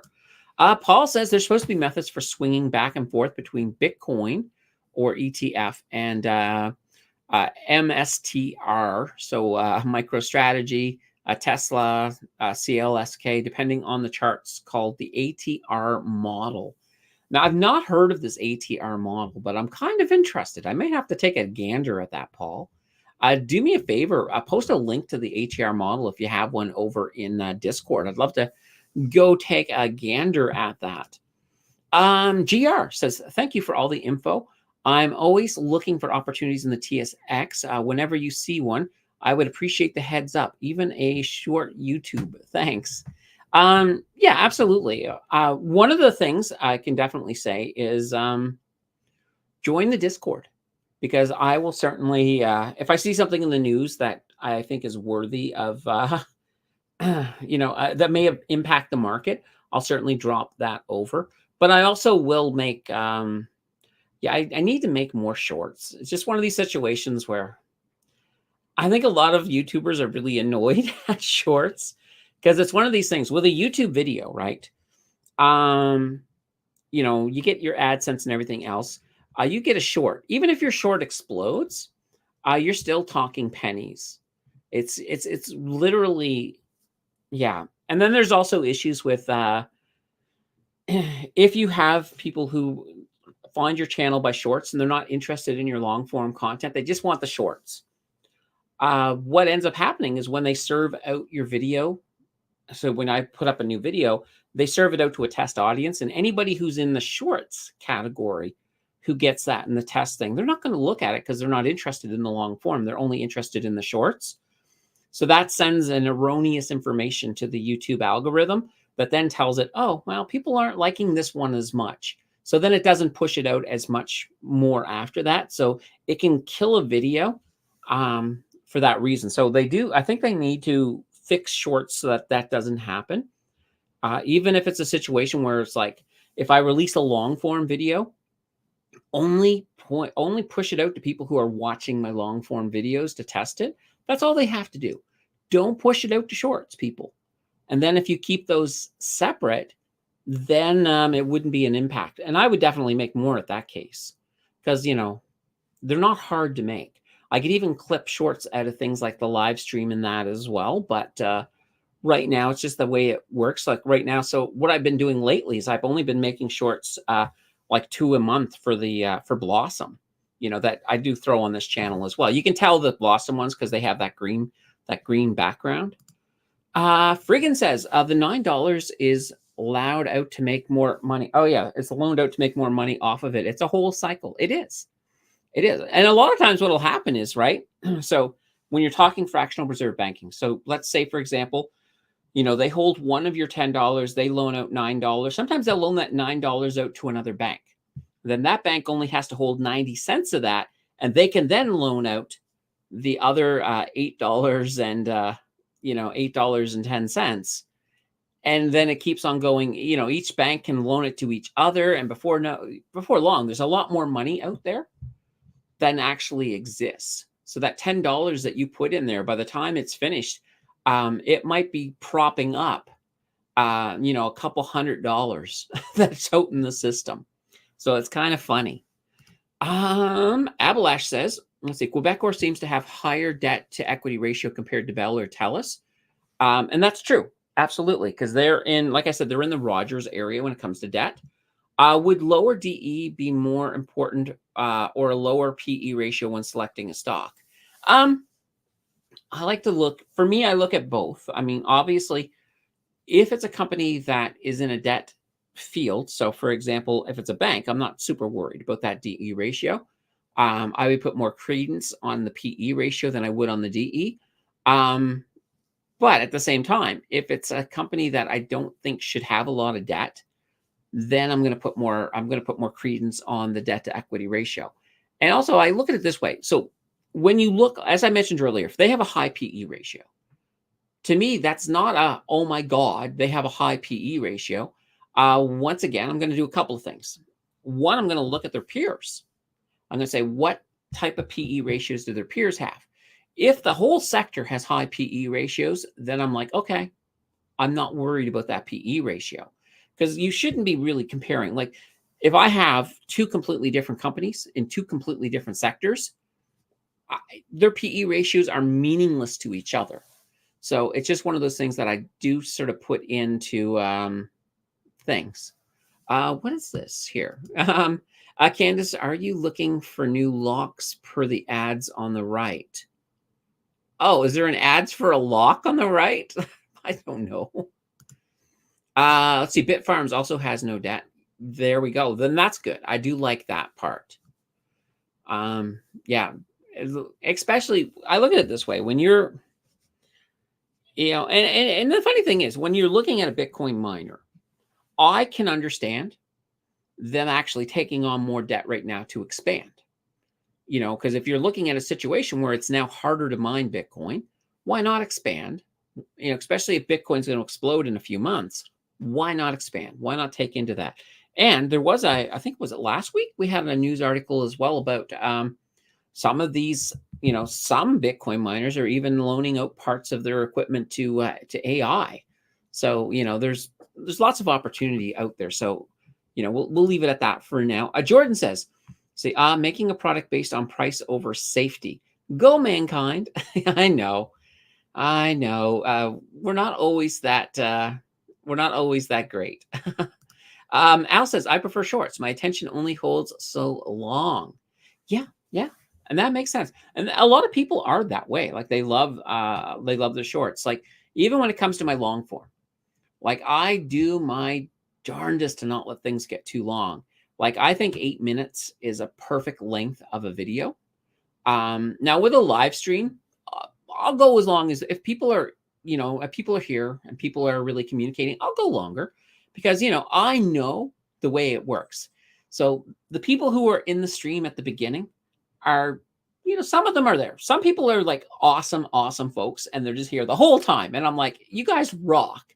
But I get a lot of people that will come in, come out, come in, come out throughout the stream. Like sometimes somebody will come in, then they'll come out. Maybe they're going to go to the store or something. They come back and they notice the stream's still on. They might come back in again. So I know people are moving in and out, and it's always fun to sort of look at the way it goes. But yeah, for me, one of the things I like is, yeah, I mean, it's funny. I do watch shorts occasionally, but not a lot. A lot of times I like, well, and this is kind of me. What I like to do is I like to put on a YouTube video while I'm doing something else. So maybe I am just looking or doing some web surfing, but I'll put a video on, and usually it's going to be one where somebody's mostly talking head, because that way there I don't have to really pay attention to the screen.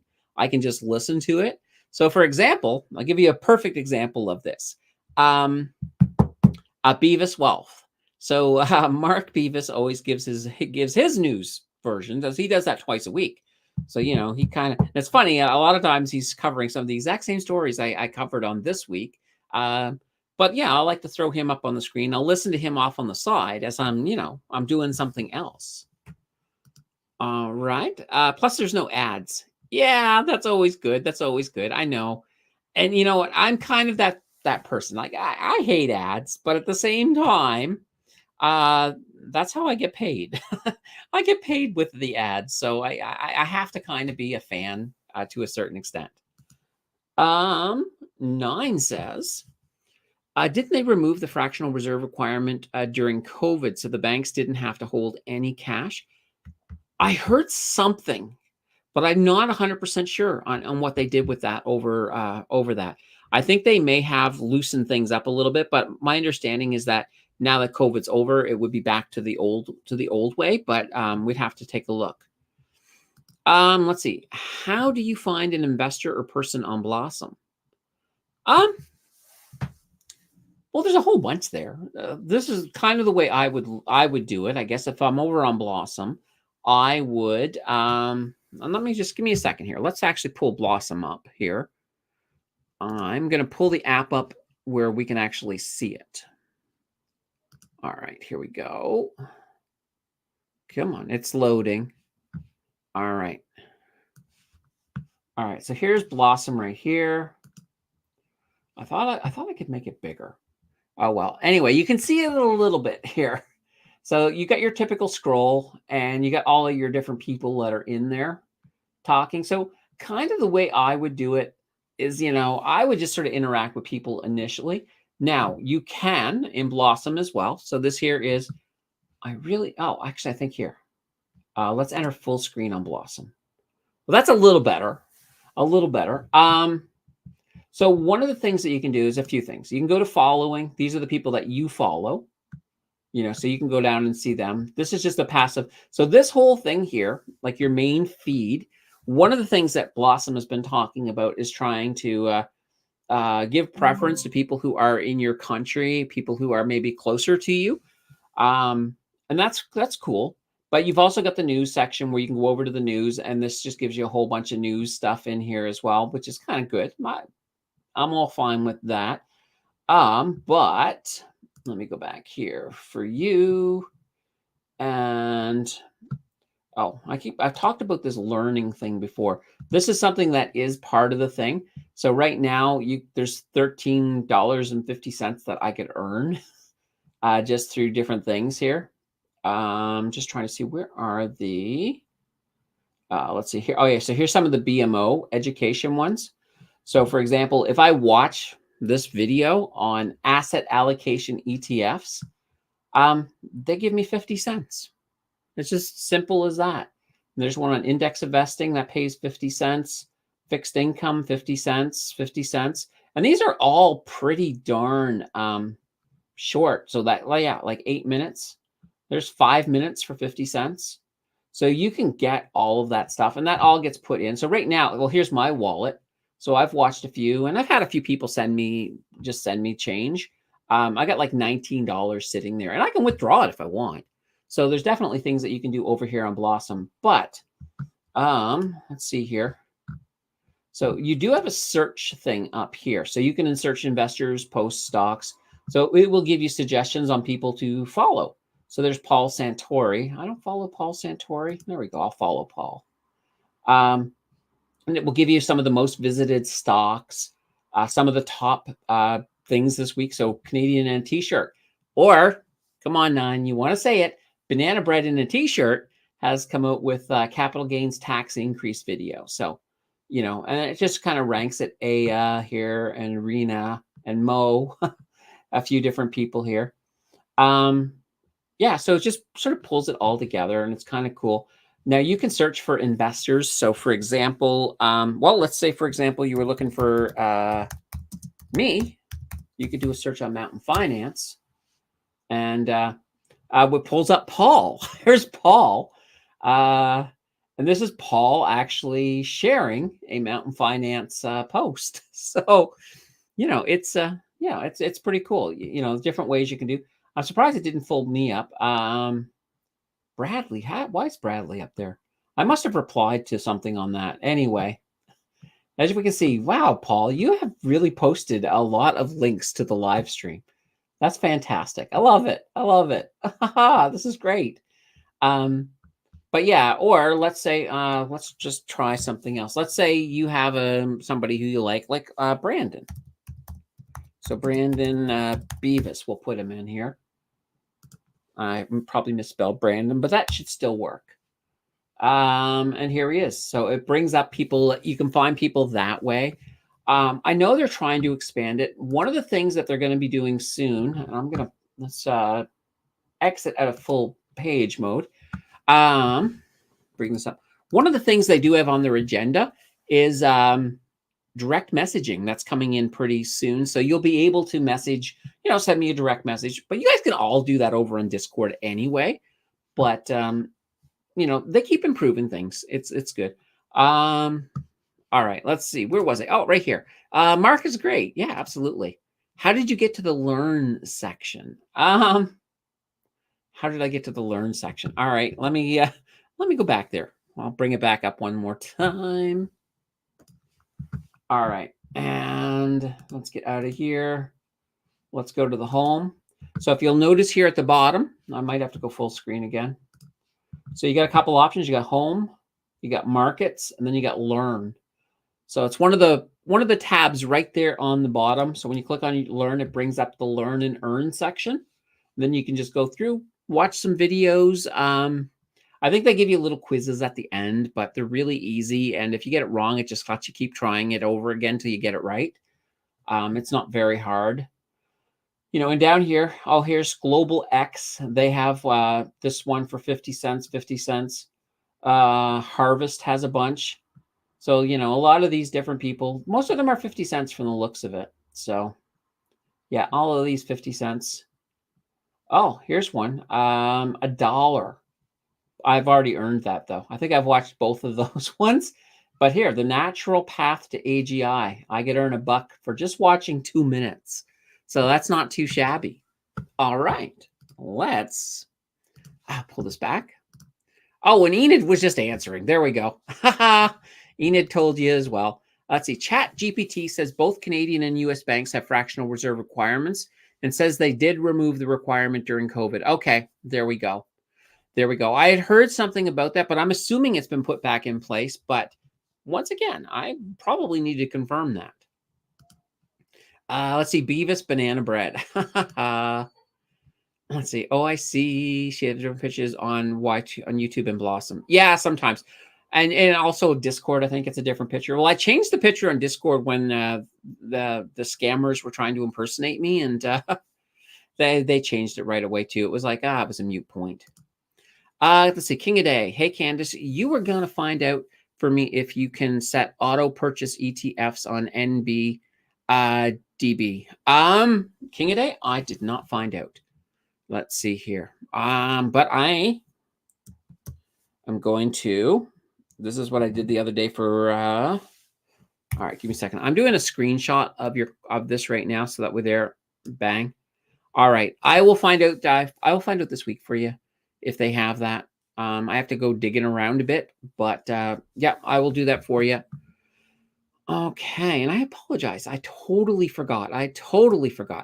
All right, Al says, I still don't see you when I searched Mountain Finance. Oh, that's weird. You know what? I didn't see me when I searched Mountain Finance. Why? I wonder if you have to search Candace Mountain. There you go. Do a search on Candace Mountain, and that will get you. That will get me.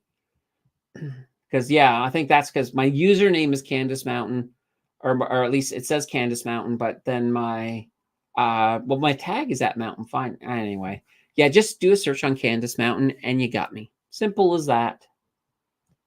All right. All right, let me. Oops. I thought you could. I didn't realize I'd minimized it. Yeah, just do a search on Candace Mountain, and you will get me right there. All right.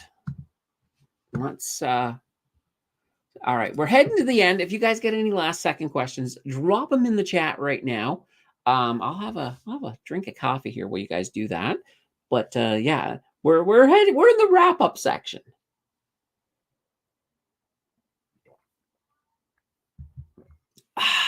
Oh, that's good. And the weather outside now, I can see blue sky. We started the stream with thunder and lightning. We end the stream with blue sky.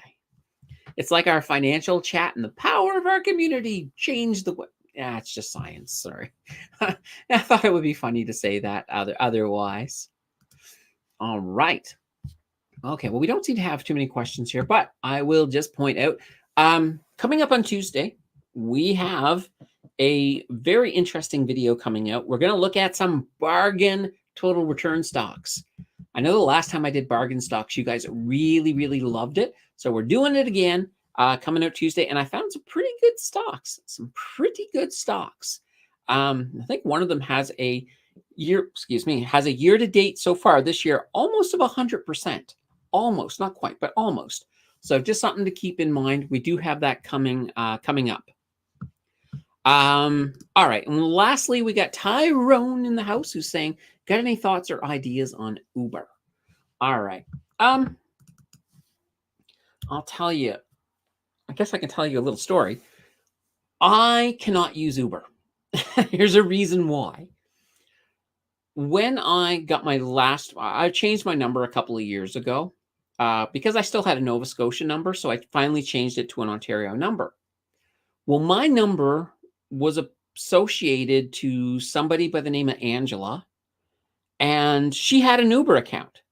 So when I tried to sign up with Uber, they're like, well, no, that phone number's already in use. So then I'm like, okay, I've been reaching out to their customer service. And then they look at my email address and they say, oh, well, that's associated with somebody else. I'm like, no, it isn't. And they've given me about 3 different names, and none of it makes any sense. And I can't for the life of me get this Angela person dissociated from the phone number. And it got to the point where I was just like, I give up. Because after, back and forth, and nobody would listen to what I was saying. They were just like, oh, well, we can certainly we can help you, Angela. And I'm like, I'm not Angela. And it's just, yeah, it got ridiculous. So I kind of have to use Lyft if I want to use a thing, because Uber, I just cannot get it to work. Simple as that. And it annoys me. But here's the funny thing. I pretty much get daily emails from Uber asking me to drive for them. And I'm like, oh my God. But anyway, that aside, let's just